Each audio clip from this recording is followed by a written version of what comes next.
Hospital में molecular laboratories अवलोकन कार्यक्रम हुआ संपन्न। न्यून हॉस्पिटल में अतिशीघ्र शुभारंभ होने वाली मॉलिक्यूलर लेबोरेटरीज का अवलोकन कार्यक्रम, जिसमें आईसीआईसीआई बैंक के regional head branch banking Nitin Kaneria, regional head sales Saurabh Soni, branch manager Bhawani Mandi Nitesh Sharma के मुख्य आतिथ्य में संपन्न हुआ। इस मौके पर हॉस्पिटल की मैनेजिंग ट्रस्टी जीनत नून हरनाल ने सभी को संबोधित करते हुए बताया कि यह मॉलिक्यूलर लेबोरेटरी पूरे झालावाड़ जिले में क्षेत्र में एक ही मात्र निजी लेबोरेटरीज होगी। साथ ही उन्होंने एक मैसेज दिया है कि क्षेत्र की जनता के लिए इस प्रकार की अत्याधुनिक सुविधाएं मशीनरी उपलब्ध कराने के लिए मैं आगे भी प्रयासरत रहूंगी।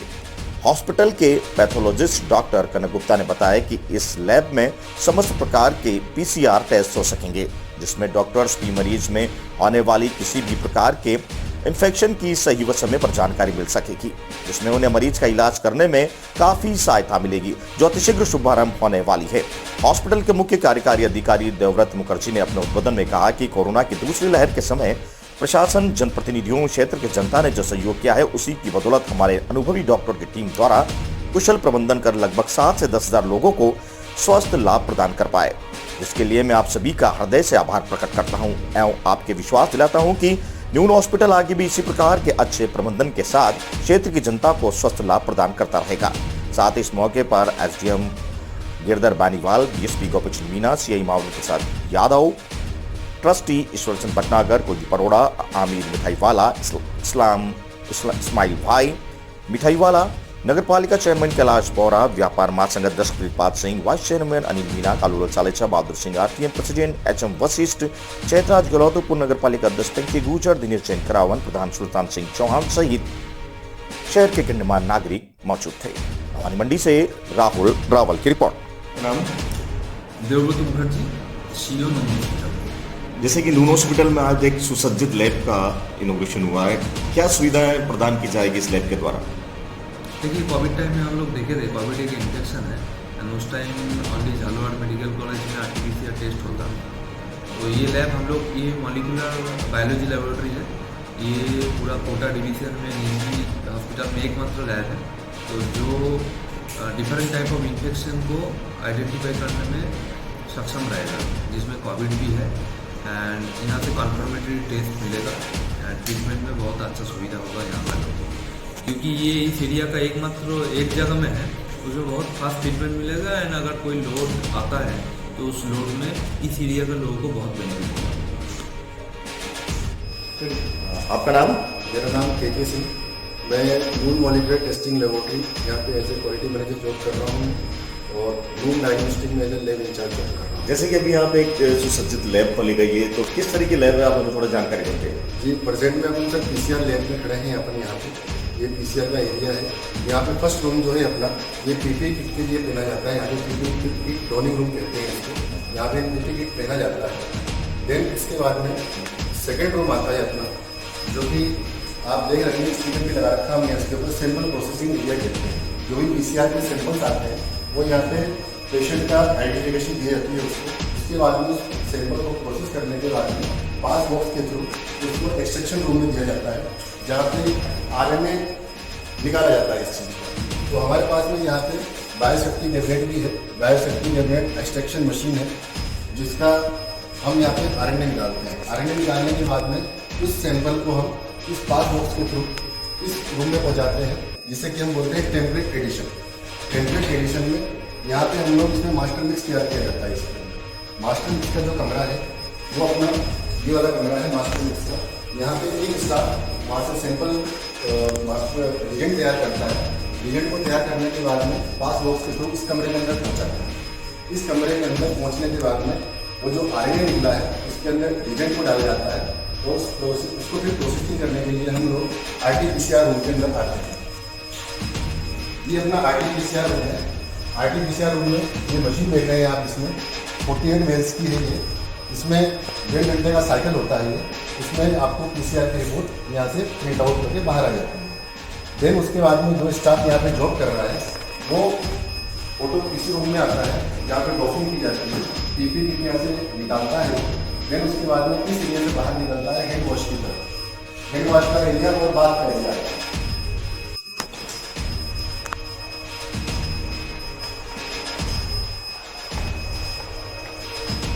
एरिया देख रहे हैं आप, ये हैंड वॉश का और बाथ का एरिया है। यहाँ पे जो भी स्टाफ अंदर काम कर रहा है, वहाँ से वर्क कंप्लीट होने के बाद में यहाँ पे बाथ लेता है। बाथ लेने के बाद में अगेन एक बार फिर से हैंड वॉश करता है वो इस एरिया में आकर के, देन इस गेट से वो एग्जिट कर देता है। ये एग्जिट हो जाता है। ओके, कितने मिनट का प्रोसेस है ये? एक्चुअली देखा जाए तो टोटली 3 आवर्स का टोटल प्रोसेसिंग रहता है। बाकी डिपेंड करता है कि सैंपल्स कितने हैं। अगर सैंपल्स ज़्यादा होते हैं तो प्रोसेसिंग में 4 घंटे भी लग सकते हैं। डॉक्टर साहब, आपका परिचय दीजिए। सर, मैं डॉक्टर कनक गुप्ता, रावण मंडी, जिला कोटा से रहने वाला हूँ। मैं MBBS, MD pathology, PhD microbiologist हूँ और वो डायग्नोस्टिक में head of the department last पिछले 3 महीने से कार्यरत हूँ। आज जो आपने मॉड्यूलर लैब का उद्घाटन किया है, तो ये लैब, इस लैब की क्या खासियत है और दूसरी लैबों से किस तरह से बेहतर है, आप ज़रा बताएंगे हमारे दर्शकों को। होम डायग्नोस्टिक के अंदर पूरा रेडियोलॉजी और पैथोलॉजी हम लोग कवर करते हैं। डायग्नोस्टिक पार्ट जो है is today backbone of the physician. No molecular laboratory के अंदर हम लोग PCR टेक्निक को यूज़ कर रहे हैं। हमारे पास 4th जनरेशन PCR मशीन हैं जो कि लेटेस्ट वर्जन है इनका। PCR टेक्निक में कोई भी टेस्ट हम जैसे dengue, Covid, human papilloma virus, HIV, HPV, ये सारे टेस्ट हम इसके थ्रू कर सकते हैं। इनको करने के और भी अलग अलग उपाय हैं, रैपिड कार्ड, एलाइजा। पर अगर हम इन टेस्टों को PCR मशीन पर करते हैं तो हमें जो भी पैरासाइट हमारे शरीर के अंदर जा रहा है उसके इंक्यूबेशन पीरियड का हमको वेट नहीं करना पड़ता। मीन्स अर्ली डिटेक्शन और मिनिमम इन्फेक्शन, ये है हमारा मॉलिक्यूलर लेब। और ये ICICI बैंक के साथ टाई अप है। ICICI बैंक ने हमको बहुत अच्छा सपोर्ट किया है। उनकी सपोर्ट से, उनकी पावर से और जीनत मैडम के हौसले से और गुरु साहब के आशीर्वाद से आज ये मॉलिक्यूलर लेब का उद्घाटन हुआ है। डॉक्टर साहब बताइए कि यहाँ पर किस किस तरह की जांच प्रॉपर हो सकती है, जो जनरली जयपुर, इंदौर, दिल्ली जैसी सिटियों में होती है, मेट्रो सिटीज़ में, मेगा सिटीज़ में, तो भवानी मंडी में आपकी लैब में किस किस तरह की जांच हो सकती है जो ऑल सिटीज़ में होती है, वो अवेलेबल है या नहीं? सर, हमारी पैथोलॉजी लैब NABL एक्रेडिटेड है, ISO सर्टिफाइड है, बायोसेफ्टी लेवल 2 के सारे रूल्स एंड रेगुलेशन को फॉलो करती है। हमारी लैब के अंदर haematology, biochemistry, immunology, serology, cytology, practical pathology, histopathology, molecular biology, ये सारी सुविधाओं से ये लैब हमारी सुसज्जित है। आने वाले समय में इसमें ब्लड बैंक की सुविधा और दी जाएगी। प्राइवेट सेक्टर में पूरे संभाग में ही क्या पहला ही ऐसी लैब है भवानी मंडी में खोली गई? हाँ जी, पूरे आरोग्य संभाग में हमारी लैब पहली लैब है जो कि PCR को कर रही है और आगे जाके NABL होने के बाद कोविड PCR और करने जा रही है। NABL के हम एक लेवल पार कर चुके हैं, एक लेवल और बच रहा है हमारा जो कि 28 तारीख को हो जाएगा। लगातार जिस तरह से नून हॉस्पिटल एक ट्रस्टी माना जाता है और सेवा भाव में जो हॉस्पिटल है, जिसके चलते लैब जो जांचें होती है अपेक्षा और अपूतु हॉस्पिटल की अपेक्षा, क्या यहाँ रीजन होगा उसमें और अपने फर्क क्या होगा? सर, हम लोग क्वालिटी कॉन्शियस होकर काम कर रहे हैं।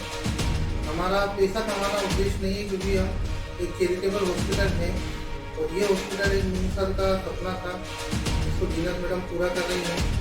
तो हमारा पूरा उद्देश्य है पेशेंट के स्वास्थ्य आशा हमारा मोटो भी है।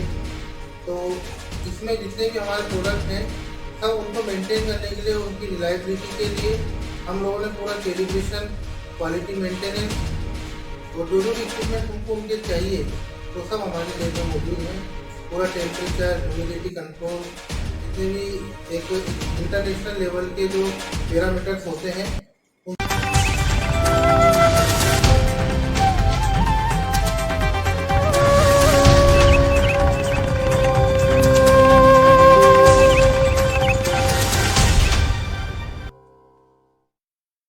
भवानी मंडी से 46वां आई डोनेशन, वर्ष का 15वां व 1 महीने में 5वां नेत्रदान सफल।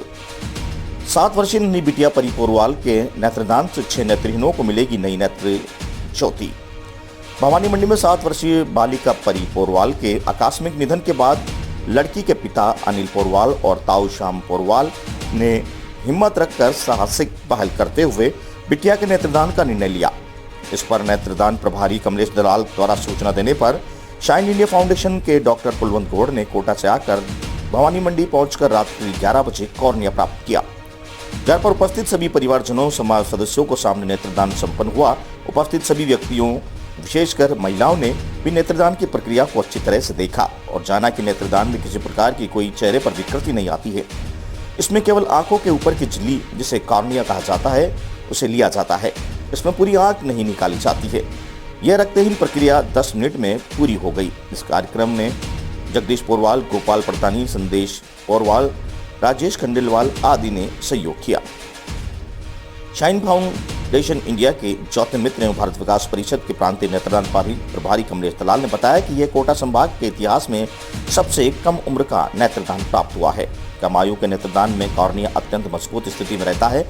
ऐसे में आधुनिक तकनीकी की सहायता से प्राप्त कॉर्निया को अलग अलग परतों में विभक्त कर लिया जाता है और इस तरह के कॉर्निया को 3 या 4 नेत्रहीनों को भी ट्रांसप्लांट किया जा सकता है। इससे पूर्व वर्ष 2015 में परिवार से बालक यश पोरवाल का भी नेत्रदान पहले प्राप्त किया जा चुका है। भवानी मंडी से सुरेश कुमार वर्मा की रिपोर्ट।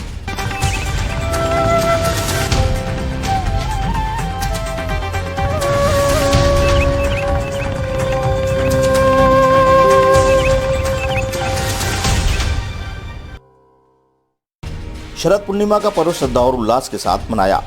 सुनील नगर में शरद पूर्णिमा का पर्व श्रद्धा और उल्लास के साथ मनाया गया। श्रद्धालुओं ने व्रत रखकर घरों से पूजा अर्चना की। नगर के कई मंदिरों में अभिषेक व भजन कीर्तन के कार्यक्रम का दौर चला। शाम को मंदिर में महाआरती के साथ चंद्रमा की रोशनी में भगवान की पूजा की गई। गौरतलब है कि सनातन धर्मावलंबियों के लिए शरद पूर्णिमा पर्व का विशेष महत्व होता है। यह दीपावली से पहले शरद ऋतु शुरू होने पर मनाया जाता है। नगर के श्री लक्ष्मी नारायण मंदिर डाकर समाज के पुजारी राजेंद्र कुमार शर्मा ने बताया कि बुधवार को मंदिर में शरद पूर्णिमा उत्सव मनाया गया। इस अवसर पर भगवान का विशेष श्रृंगार किया गया। नवरात्रि को आरती व भजन कीर्तन के साथ भगवान को चंद्रमा की रोशनी में चौक में विराजमान कर उनकी पूजा करने के साथ दूध की प्रसादी का वितरण किया गया। सुनील से कपिल शर्मा की रिपोर्ट।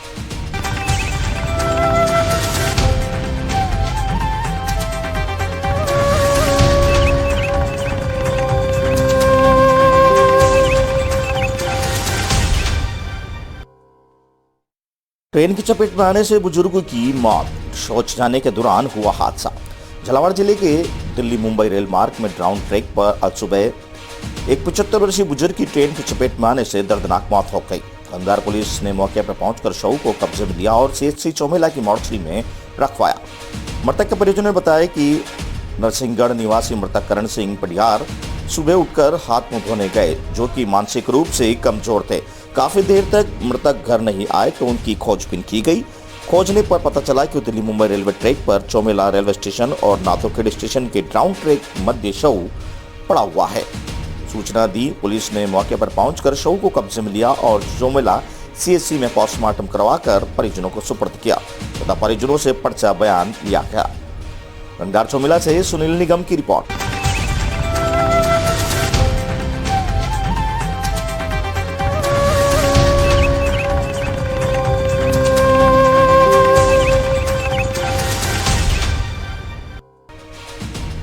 समाजसेवी संस्था लिटरेसी इंडिया के किसानों को ड्रम किया वितरित। झालावाड़ जिले के मनोर थाना क्षेत्र के समाजसेवी संस्था लिटरेसी इंडिया की प्रमुख कैप्टन इंद्राणी सिंह ने विशेष प्रयासों एवं क्षेत्र के पिछड़े एवं जरूरतमंद व्यक्तियों को दिहाड़ी मजदूरों एवं किसानों के लिए पिछले 10 वर्षों से लगातार कई तरह के प्रोग्राम चलाए जा रहे हैं। इसमें उनका उत्थान, शिक्षा, स्किल डेवलपमेंट, ट्रेनिंग एवं जैविक कृषि के प्रोत्साहन के उत्थान एवं प्रसार के लिए कई सराहनीय कार्य किए जा रहे हैं। इसी के क्रम में आज सालदा ग्राम में किसानों को 1 दिवसीय कार्यशाला आयोजित कर संस्था लिटरेसी इंडिया गुड़गांव हरियाणा द्वारा प्लास्टिक ड्रम बांटे गए और किसानों को तरल खाद्य लिक्विड सॉल्यूशंस की ट्रेनिंग प्रदान की गई। इसमें डी कंपोस्टर द्वारा तरल खाद्य तैयार करने की ट्रेनिंग प्रमुख है। इससे उनके खेतों में भूमि उर्वरता को बढ़ावा मिलेगा एवं भूमि सुधार में यह कारगर हैं। पौधा का स्वास्थ्य एवं निरोगी बनाकर फसल उत्पादन को बढ़ावा देना यह पूर्णतः जैविक सॉल्यूशन है। इसको बनाने के हेतु के लिए संस्था ने डायरेक्टर सोइल सोजित यादव एवं प्रोजेक्ट मैनेजर धर्मेंद्र कुमार यादव द्वारा विशेष निर्देश देकर ड्रम वितरण के लिए राशि उपलब्ध कराई गई, जो राजस्थान के ग्राम सालदा में एक दिवसीय जैविक कार्यशाला में 25 गांव के किसानों को भाग लिया गया एवं कार्यशाला में लाभ प्राप्त किया गया एवं उन सभी को ड्रम संस्था द्वारा बांटे गए, जिसमें कि इसमें प्रसार के एवं जैविक बढ़ाव को गति दी जा सके एवं इस पद्धति को अपनाने में सुगमता प्रदान हो सके। इस अवसर पर संस्था के कोऑर्डिनेटर्स इरदेश मोहम्मद एवं संस्था जैविक अनुदेशक कन्हैया लाल लोधा, संस्था के फील्ड वर्कर नंदलाल एवं तुलसीराम ग्रामीण किसानों के साथ उपस्थित रहे। मनोर थाना से संवाददाता सद्दाम खान की रिपोर्ट। नमस्कार, मैं इदरीस मोहम्मद, मनोहर थाना, लिटरेसी इंडिया गुड़गांव हरियाणा द्वारा आज सादला में ड्रम वितरण प्रोग्राम किया गया, जिसमें कि क्षेत्र के किसानों को ड्रम वितरण किया गया, जिससे कि वे डिकम्पोजर द्वारा लिक्विड बनाकर दवाई के रूप में अपने खेतों में अप्लाई कर सकें। इससे उनकी पैदावार को बढ़ावा मिलेगा, ज़मीन की उर्वरक क्षमता बढ़ेगी एवं पौधों को मजबूती मिलेगी एवं उत्पादन का लाभ होगा। धन्यवाद। मैं रमेश चंद, ग्राम बनेट। मैं पिछले 3 साल से डिकम्पोजर का यूज़ कर रहा हूँ। बिल्कुल ज़मीन इतनी होगी डिकम्पोजर से, बिल्कुल मुलायम। लेकिन वो क्या कि हम इसमें कुछ ही किसान यहाँ आ पाते थे जो यहाँ से डिकम्पोजर ले जाते थे। तो इसी क्रम में कन्हैया लाल जी ने बताया कि लिटरेसी ऑफ इंडिया द्वारा हर गांव को एक ड्रम दिया जा रहा है, ताकि इस ड्रम में से पूरे गांव के डिकम्पोजर ले जाए, क्योंकि यहाँ तक आने में बहुत परेशानी होती है उनको, और कोई ले जाते थे। तो ये ड्रम रहेगा तो वहीं उनको सुविधा मिल जाएगी इस चीज़ की। इसलिए इन्होंने करीब 25 किसानों को, जो जागरूक किसान हैं, उनको ये दिए है ड्रम, ताकि डिकम्पोजर वहीं स्थानीय तौर पे मिल जाए।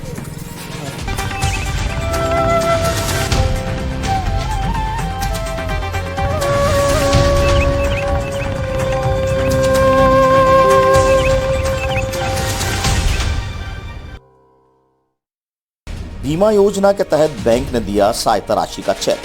अकल्यारोपण क्षेत्र के घाटोली कस्बे में स्थित सेंट्रल बैंक ऑफ इंडिया शाखा घाटोली द्वारा भारत सरकार द्वारा चलाई जा रही प्रधानमंत्री जैविक ज्योति बीमा योजना सुरक्षा बीमा योजना के तहत सेंट्रल बैंक ऑफ इंडिया शाखा घाटोली द्वारा ग्राम गुलखेड़ी निवासी लक्ष्माबाई लोधा की मृत्यु हो जाने पर उनके परिवारजनों को जब बैंक में गए तो उनको पता चला आपका प्रधानमंत्री जीवन ज्योति बीमा है, जिसमें 330 बीमा है।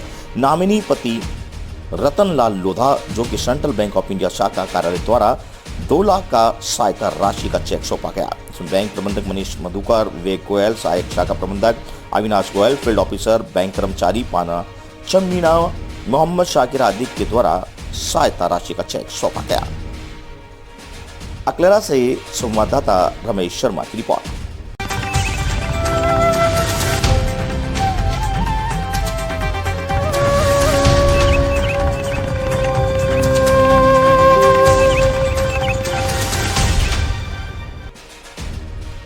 पूर्णिमा पर आयोजित सांस्कृतिक कार्यक्रम में जनप्रतिनिधियों का किया सम्मान।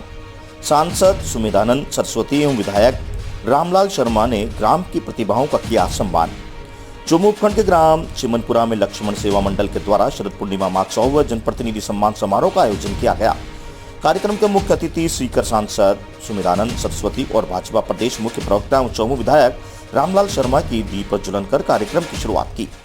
जनप्रतिनिधि सम्मान समारोह में जयपुर जिला प्रमुख रमा चोपड़ा, गोविंदगढ़ पंचायत समिति प्रधान रामस्वरूप यादव, जालूस प्रधान हरदेव यादव, जिला पार्षद जीतू बुनकर, जयप्रकाश चौधरी, पंचायत समिति सदस्य कैलाश यादव, पूजा धानका का सम्मान किया गया। साथ ही RAS प्रियंका यादव, संगीता परिहार, व्याख्याता महेश यादव, राम सिंह यादव, रेणु यादव, पप्पू लाल यादव, भंवरलाल यादव, गांव की प्रतिभाओं का सम्मान भी विधायक रामलाल शर्मा एवं सरपंच बद्री प्रसाद सिसोटिया द्वारा किया गया।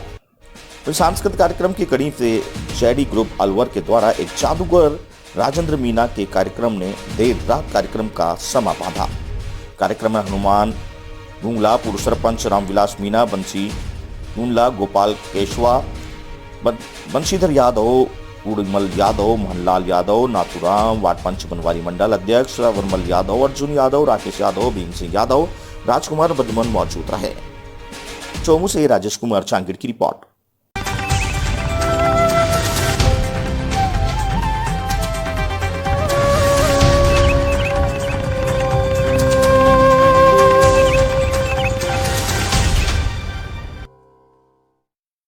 टीम इंसानियत ने किया निर्धन परिवार की बेटी का अंतिम संस्कार।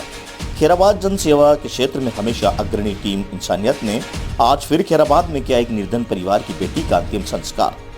संरक्षक विक्रम सिंह भदौरिया ने जानकारी देते हुए बताया कि खैराबाद में बुधवार को एक 10 वर्षीय बालिका की डेंगू से मौत हो गई थी।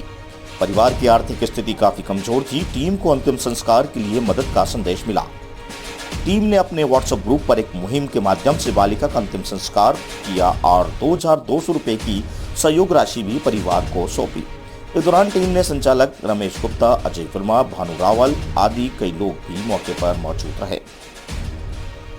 खैराबाद से शाकिर खान की रिपोर्ट।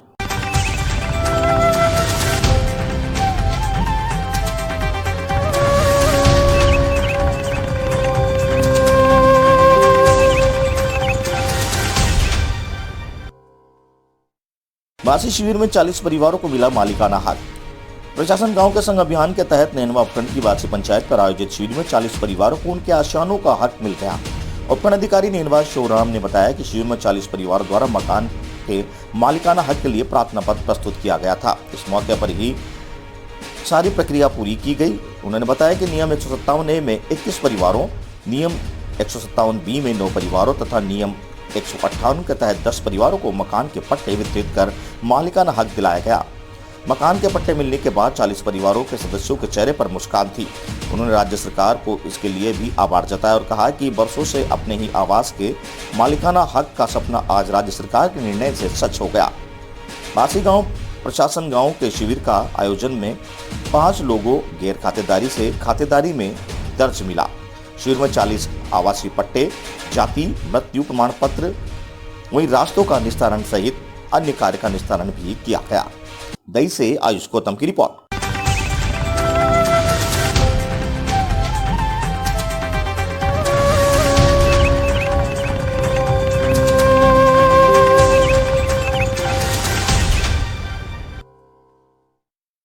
जिला स्तरीय हॉकी खेलकूद प्रतियोगिता का शुभारंभ हुआ। दई कस्बे के राजकीय उच्च माध्यमिक विद्यालय में गुरुवार को 65वीं जिला स्तरीय हॉकी खेलकूद प्रतियोगिता का शुभारंभ हुआ।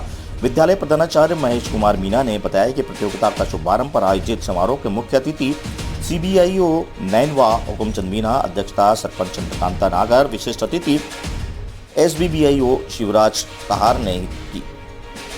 समारोह को संबोधित करते हुए मुख्य अतिथि हुकुमचंद मीना ने कहा कि खेल हमें अनुशासन सिखाता है। अनुशासन से ही जीवन की परेशानियों का समाधान होता है। इसलिए खेल से हम हार जीत से ज्यादा अनुशासन का महत्व है। इसलिए खेल को हार जीत से नहीं, अनुशासन से खेलो, सफलता निश्चित रूप से मिलेगी। प्रतियोगिता में 17 व 19 वर्षीय बालक बालिकाओं की कुल 17 टीमें हिस्सा ले रही है। प्रतियोगिता में मुख्य निर्णायक जोड़ कहार व शुभम पर मंच संचालन शिक्षक छोटूलाल शर्मा द्वारा किया गया। दई से आयुष गौतम की रिपोर्ट।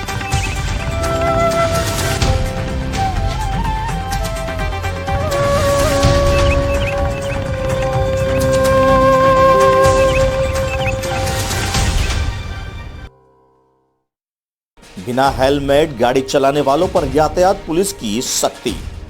कोटा शहर के आरकेपुरम थाना पुलिस द्वारा स्टेडियम के समीप हेलमेट चेकिंग अभियान चलाया जा रहा है। पुलिस का कहना है कि जहां पर बिना हेलमेट वाहन चालकों को समझाइश भी की जा रही है। जो 2 पहिए वाहन चालक हेलमेट पहनकर गाड़ी नहीं चला रहे हैं, उन पर चालान भी 1000 का बनाया जा रहा है। 2 पहिया वाहन चालक के लिए हेलमेट जरूरी है। ये उनकी स्वयं की सुरक्षा और परिवार का भी सुरक्षा है। पुलिस को सुरक्षा से किसी की तरह का समझौता नहीं करना चाहती। आम लोगों को बिना हेलमेट 2 पहिया वाहन चलाने के खिलाफ सख्ती से कार्रवाई करते दिखे। पुलिस जवान पुलिस सख्ती बरतेगी तब ही वाहन चालक हेलमेट पहनना शुरू करेंगे।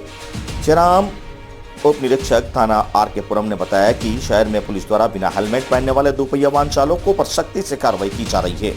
लोगों को बार बार हेलमेट पहनाने के लिए जागरूक भी किया जा रहा है, परंतु जो व्यक्ति हेलमेट नहीं पहन रहे हैं, 2 पहिया वाहन चालक चला रहे हैं उन पर सख्ती से कार्रवाई की जा रही है। हमारा उद्देश्य है कि दोपहिया वाहन चालक हेलमेट पहने, जिससे खुद की सुरक्षा हो, परिवार की सुरक्षा भी होगी। परंतु कई दोपहिया वाहन चालक बिना हेलमेट के तेज गति से सड़कों पर गाड़ी दौड़ा रहे हैं, जिनको देखते हुए आज पुलिस द्वारा हेलमेट चेकिंग अभियान चलाया जा रहा है। कोटा से दुष्यंत सिंह गहलोत की रिपोर्ट। के अंदर हेलमेट की चेकिंग की जा रही है, इसको लेकर क्या पुलिस का है? पुलिस का सर ये है कि अधिकतर आमजन को यही नसीहत दी जा रही है कि आप हेलमेट लगा कर के वाहन चलाएं, बिना हेलमेट वाहन नहीं चलाएं। फिर भी कोई नहीं मानता है तो उसको समझा करके और छोटा सा चालान की उसको कि ये सबक मिले कि आप हेलमेट लगा के चलें, छोड़ देते हैं। सर, जिस प्रकार से शहर के अंदर अभय कमान द्वारा कैमरे लगा रखे हैं, इसके लिए ई मित्र का चालान बन के जा रहा है या नहीं जा रहा है? वो ट्रैफिक द्वारा ई मित्र के ई साइड पर चालान बनाए जा रहे हैं बिल्कुल सभी का, और हेलमेट का 1000 रुपये का चालान बनता है सर। जो लोग अभी तक हेलमेट को लेकर सक्रिय नहीं है, उसके लिए क्या पुलिस का रहेगा? उनको यही है, उनका चालान बनाते 1000 रुपये से वो आरामदाह से हेलमेट लगा के चले। 1000 रुपये का चालान बनने से आदमी ये सोचता है कि बिना हेलमेट कभी नहीं चले, तो इससे उसका जीवन सुरक्षित है।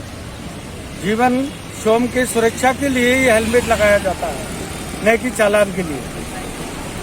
नाम बता दें सर आपका और पद। सियाराम साहेब, उप निरीक्षक थाना आर.के.पुरम, कोटा शहर।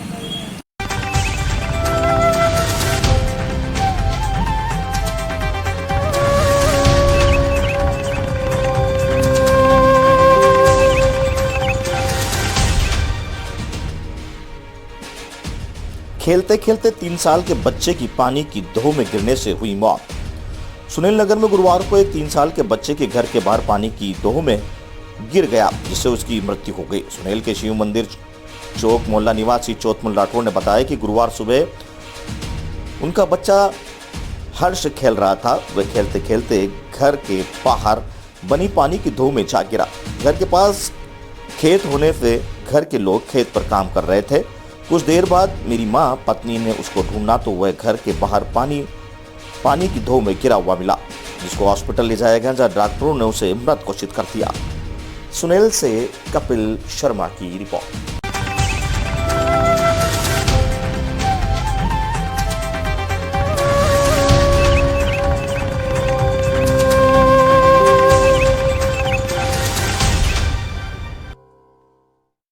खेड़ी निवासी कैदी की सेंट्रल जेल में हुई मौत। मामले में परिजनों का आरोप, इलाज के अभाव में हुई मौत।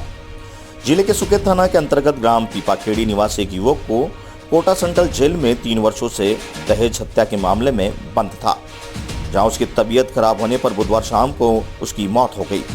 गुरुवार को मेडिकल बोर्ड द्वारा नयापुरा पुलिस ने पोस्टमार्टम करवाई। मृतक कैदी धर्मराज, पिता बालचंद एवं मामा ने सेंट्रल जेल प्रशासन पर आरोप लगाया कि धर्मराज को समय पर इलाज नहीं मिलने के कारण उसकी मौत हो गई। इस बारे में कुछ समय पहले धर्मराज ने परिजनों से बताया कि उसको जेल में सही प्रकार से इलाज नहीं मिल रहा है, जिसको लेकर परिजनों को जिला कलेक्टर को भी एक प्रार्थना पत्र दिया था, परंतु वहां से भी धर्मराज को राहत नहीं मिली। बुधवार को उसकी मौत हो गई। आज MBBS की मौचरी पर उसका पोस्टमार्टम करवाया गया। इसके मामले में न्यायिक जाँच भी करवाई जा रही है। कोटा से दुष्यंत सिंह गहलोत की रिपोर्ट। मामले के कैसे आपके बच्चे की मौत हुई? ये इलाज नहीं कराया साहब इन लोगों ने, सेंट्रल जेल वालों ने इलाज नहीं कराए। हम वकील द्वारा हम गए थे, नारायण जी, हाँ जी, आप साइन कर दो, आप आ जाओ। कलेक्टर साहब के द्वारा गए, जूस करा के गया, उनकी फाइल लगाई मैंने वहाँ। मेरी फाइल की नहीं सुनी इस लोगों ने, मेरे को कुत्ता टाइप दिखा लिया इसने, भाग जाए हट जाए ऐसे निकल। किसने बोला? क्या नाम है जिला? वह नहीं है, अंदर था वो, ऐसी खिड़की जिसमें कब निकल जाए दिखे मत यहाँ निकल। क्या बीमारी थी आपके बच्चे को? कुछ बीमारी नहीं थी सर वो तो फिर छोटी मोटी बीमारी होगी जिसमें इन्होंने इलाज नहीं कराया? साहब बीमारी ज़्यादा बढ़ चुकी नहीं, इलाज कराया नहीं उसका, तो फिर इलाज कहाँ कराया? इलाज होता उनका तो फिर वो मरता ही कैसे वो? नहीं, छोटी मोटी क्या बीमारी थी? कुछ भी नहीं थी सर। कुछ भी नहीं थी? हाँ नहीं थी सर। तो कैसे मौत हुई? कैसे मौत होगी वो तो वो जाना है वो जेल साहब, कैसे मौत होगी? उन्होंने डॉक्टर से चेक कराया नहीं। अगर चेक करा था उनको, डॉक्टर के पास लाता, बाहर निकालता मेडिकल। क्या नाम है आपके बच्चे का? धर्मराज। कहाँ के रहने वाले हो आप? गाँव पीपाखेड़ी। क्या कौन से इसमें बनता है? क्या मामला था इसके खिलाफ? किसमें? जेल में बनता तो क्या आरोप था इसके? उनकी घरवाली का केस था उसको। घरवाली ने सुसाइड किया था? घरवाली फांसी लगा के मर गई वो। उस मामले में बंद है। हाँ। कितने सालों से बंद है? कितने वो 3-3.5 साल हो जाएगा उनको। अब आप क्या चाहते हो? कुछ भी नहीं चाहूँ मैं तो बस। नहीं न्याय चाहते हो ना, अब आप तो क्या चाहते हो भाई?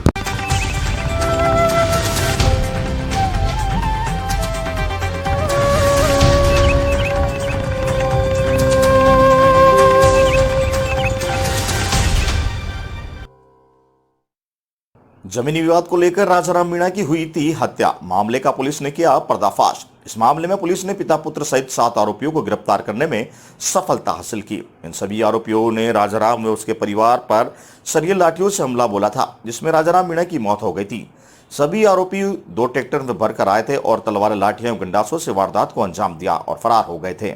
वारदात के दौरान राजाराम की मौत हो गई थी, जबकि उनकी पत्नी व अन्य लोग घायल हो गए थे। पुलिस ने 24 घंटे में वारदात का खुलासा करते हुए 7 आरोपियों को धर दबोचा।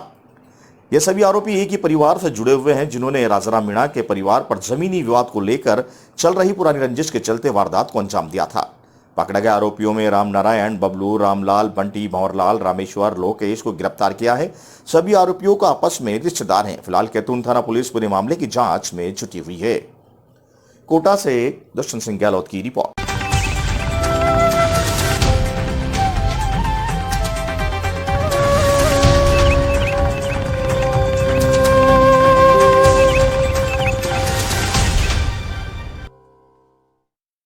पुलिस शहीद दिवस पर पुष्प चक्र अर्पित कर दी श्रद्धांजलि। कोटा ग्रामीण पुलिस अधीक्षक काविंद्र सिंह सागर ने आज पुलिस लाइन में गार्ड ऑफ ऑनर लिया। पुलिस शहीद दिवस के अवसर पर शहीद स्मारक पर पुष्प चक्र अर्पित किया एवं पुलिस लाइन की विभिन्न शाखाओं एवं मैच का निरीक्षण कर संबंधित अधिकारियों को आवश्यक दिशा निर्देश दिए। कोटा से गहलोत की रिपोर्ट।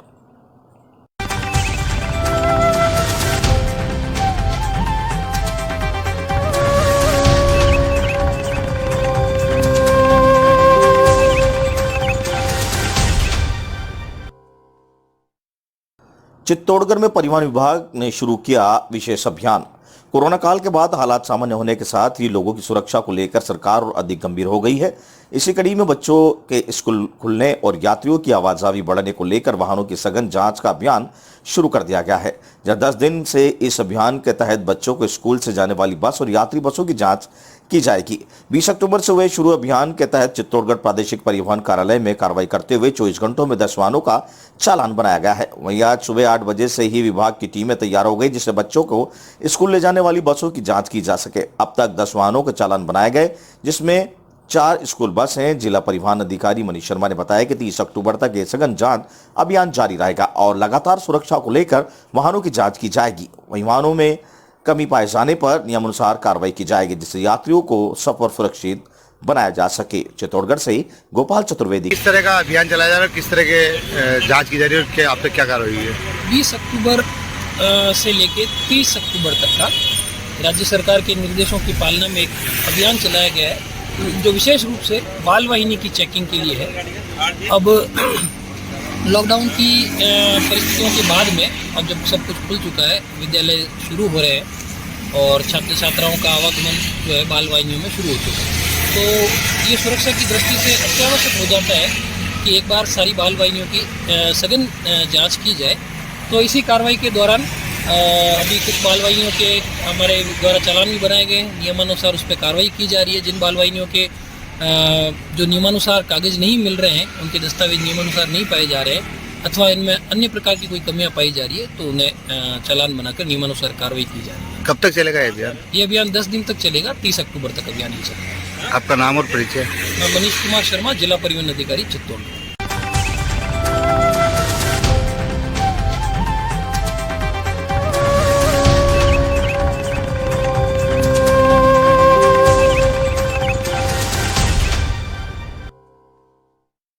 चित्तौड़गढ़ में महिला नर्सिंग कर्मी के साथ मारपीट के मामले में जाट समाज लामबंद। दोषियों को गिरफ्तार करने की मांग को लेकर जिला कलेक्टर परिसर में प्रदर्शन। चित्तौड़गढ़ जिले के सबसे बड़े जिला राजकीय सांवलिया चिकित्सालय में रविवार रात्रि को आपातकालीन सेवा में ड्यूटी के दौरान एक महिला नर्सिंग कर्मी कमलेश जाट के साथ 3 युवकों ने शराब के नशे में मारपीट व अभद्र व्यवहार के मामले में पुलिस की ओर से रोष रहे 2 आरोपियों को शीघ्र गिरफ्तार करने की मांग को लेकर जिला अध्यक्ष जाट समाज संस्थान की ओर से जिला कलेक्टर परिसर में जमकर नारेबाजी करते हुए जिला पुलिस अधीक्षक को जिला कलेक्टर के नाम ज्ञापन सौंपा। इसकी जानकारी देते हुए आरएलपी के प्रदेश मंत्री कालूराम जाट ने बताया कि गत रविवार रात्रि को करीब 9:30 बजे जिला राजकीय सांवलिया जी चिकित्सालय में आपातकालीन सेवा में अपनी ड्यूटी कर रही महिला नर्सिंग कर्मी कमलेश जाट के साथ शराब के नशे में अपना उपचार कराने आए 3 युवकों द्वारा मारपीट की और अभद्रता व्यवहार किया, जिससे इस घटना को अंजाम देने वाले एक युवक को मौके पर मौजूद नर्सिंग कर्मियों ने पकड़कर सदर थाना पुलिस के हवाले किया। लेकिन उसके बाद भी पुलिस लगातार दबाव में काम कर रही है और रोष है। 2 आरोपियों को अभी तक गिरफ्तार करने में सफलता रही है। वहीं उन्होंने बताया कि पुलिस अधीक्षक ने उन्हें आश्वासन दिया है कि शीघ्र ही शेष 2 आरोपियों को गिरफ्तार कर लिया जाएगा। वहीं उन्होंने प्रशासन को आगाह किया है कि अगर आने वाले इन दिनों में अगर दोषियों को गिरफ्तार नहीं किया गया तो बड़ा आंदोलन किया जाएगा। वहीं इस बारे में अधिक जानकारी देते हुए संस्था के पदाधिकारी प्रकाश जाट ने बताया कि जाट समाज की बहन कमलेश जाट के साथ जिस तरह से सामाजिक तत्वों द्वारा मारपीट और अभद्र व्यवहार किया गया है, उसको लेकर जाट समाज में आक्रोश व्याप्त है। वह उन्होंने पुलिस प्रशासन से मांग की है कि दोषियों को शीघ्र गिरफ्तार कर कड़ी से कड़ी सजा दिलाई जाए। चित्तौड़गढ़ से गोपाल चतुर्वेदी की रिपोर्ट। मेरा नाम है कालूराम जाट मुखेल, आरएलपी प्रदेश मंत्री, और हम सब समाज के यहाँ पे एकत्रित हुए आज चित्तौड़ कलेक्ट्रेट पर। ज्ञापन भी दिया और अभी 5 जनों का हमारा ग्रुप अंदर गया मुलाकात करने के लिए एसपी साहब से। तो हमारे नर्सिंग स्टाफ है कमलेश जाट, लेडीज़ है हमारी बहन, तो उनके साथ में बदतमीजी हुई थी। 3 लड़के आए थे कोई, तो शराब के नशे में थे और उनके साथ बदतमीजी की। तो नर्सिंग स्टाफ ने एक को तो पकड़ के पुलिस के हवाले कर लिया। लेकिन आज 4-5 दिन हो गए, न तो पुलिस 2 को ढूंढ पाई है और न कोई कार्रवाई कर रही है। ये सुनने में ऐसा आ रहा है कि पुलिस नेताओं के दबाव में आके काम कर रही है और 2 को बचाने का काम चल रहा है। तो अगर हमारी बहनें भी यहाँ चित्तौड़ में अगर सुरक्षित नहीं है और वो लोगों की सेवा कर रही है, रात को नाइट में उसकी ड्यूटी लगा रखी है और वो लोगों की सेवा करने के लिए अगर हॉस्पिटल में है और उसके साथ अगर बदतमीजी हो रही है, तो इसका जिम्मेदार यहाँ का पुलिस प्रशासन है। और यहाँ यही कहना है कि अगर जल्दी गिरफ्तार नहीं हुआ तो हम बहुत बड़ा आंदोलन करेंगे यहाँ पे। और बेनीवाल जी भी बात हुई है, बेनीवाल जी भी यहाँ पे आएंगे अगर ये 2-3 दिन में अगर वो नहीं करते हैं गिरफ्तार। अभी उन्होंने बोला एसपी साहब ने कि 5 दिन के अंदर आपको उनको गिरफ्तार कर लेंगे। अगर देखते हैं 5 दिन अगर नहीं हुआ तो उसके बाद में हम बहुत बड़ा आंदोलन करेंगे। और क्या नाम आपका? प्रकाश जाट। प्रकाश जी, बात की जाए रविवार रात्रि में जो घटनाक्रम हुआ है जाट समाज की बहन बेटी के साथ, कैसे देखते हैं और आज किस मामले को लेकर पहुंचे हैं? हम सब ये देखते हैं कि जो रविवार शाम को जो महिला नर्सिंग कर्मी के साथ जो घटना हुई थी, तो उसकी अभी तक पुलिस ने डिले कर रखी थी और अभी तक मामले में कुछ स्पष्ट नहीं हो पाया है कि एक आदमी को जो गिरफ्तार हुआ था, जो मौके पे जो नर्सिंग कर्मियों ने जिसको पकड़ा वही गिरफ्तार हुआ था, बाकी 2 आदमी जो फरार है। और कहीं ये भी देखने को सामने आ रहा है कि जो फरार है उनके लिंक भी प्रशासन से जुड़े।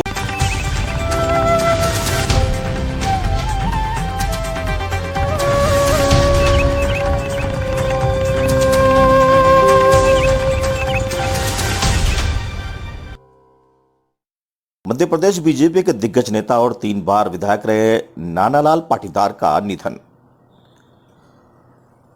मध्य प्रदेश के मंदसौर जिले के पूर्व विधायक रहे नानालाल पाटीदार का निधन हो गया है। नानालाल पाटीदार दिग्गज नेता में से एक थे। आपको बता दें कि नानालाल पाटीदार दल के वरिष्ठ नेता थे और 3 बार विधायक भी रहे थे। पाटीदार जनसंघ से जुड़े रहे हैं। इस दुख की घड़ी में सीएम शिवराज सिंह चौहान ने ट्वीट कर नानालाल पाटीदार के निधन पर शोक व्यक्त किया।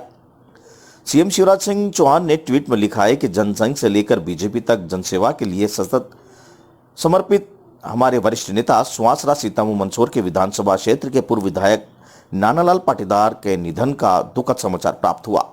पाटीदार के चरणों में श्रद्धासुमन अर्पित करता हूं। पाटीदार का जीवन गरीब कल्याण कमजोर वर्ग के उत्थान का अभूतपूर्व अध्याय है। उनका अंतिम संस्कार पूरे राजकीय सम्मान के साथ किया जाएगा।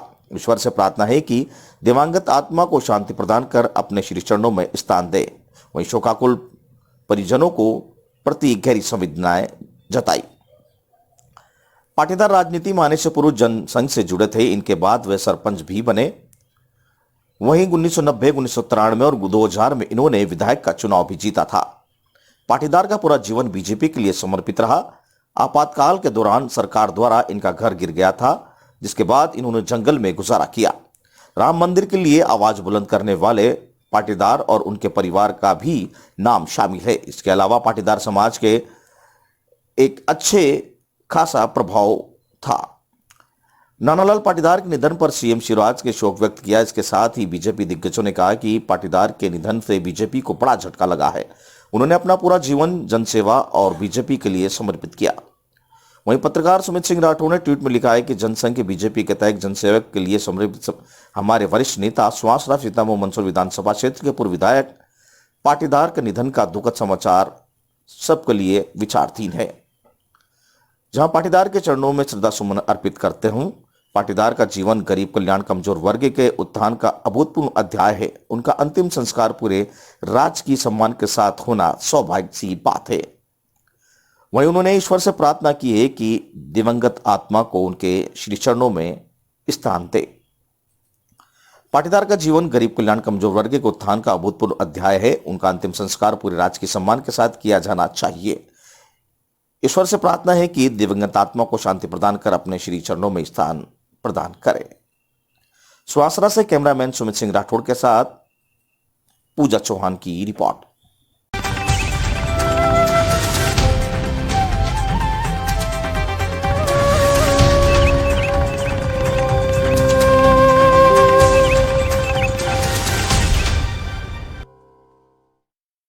कश्मीर में आतंकी हमले में सतना का लाल हुआ शहीद। सीएम शिवराज सिंह ने ट्वीट कर दी श्रद्धांजलि। जम्मू कश्मीर के शोपियां में आतंकियों से लड़ते लड़ते मध्य प्रदेश के सतना का लाल शहीद हो गया। जैसे ही गांव में शहीद होने की खबर मिली तो गांव में सनसनी फैल गई। शहीद को नम आंखों से विदाई दे रहे लोगों के आंखों से आंसू आ गए। आपको बता दें कि 24 वर्षीय शहीद आरक्षक करणवीर सिंह वर्तमान में 44 राष्ट्रीय राइफल रेजिमेंट शोपिया में पदस्थ थे, जो आज शहीद हो गए। शहीद करणवीर सिंह जिले के रामपुर बागेलाल थाना क्षेत्र के देवमऊ दल के बनावट डोला के रहने वाले थे। वहीं प्रदेश के मुखिया सीएम शिवराज सिंह ने भी इस घटना का शोक व्यक्त किया है। शिवराज सिंह ने शहीद करणवीर सिंह को एक फोटो ट्वीट पर शेयर करते हुए लिखा है कि भारत के वीर सपूत सतना के लाल वीर जवान करणवीर सिंह राजपूत आज कश्मीर में अपना शौर्य एवं वीरता दिखाते हुए वीर गति को प्राप्त हो गए। ईश्वर वीर शहीद की पुण्य आत्मा को अपने श्री चरणों में स्थान दे और परिजनों को यह वज्रपात सहन करने की शक्ति प्रदान करे। सतना से ब्यूरो रिपोर्ट।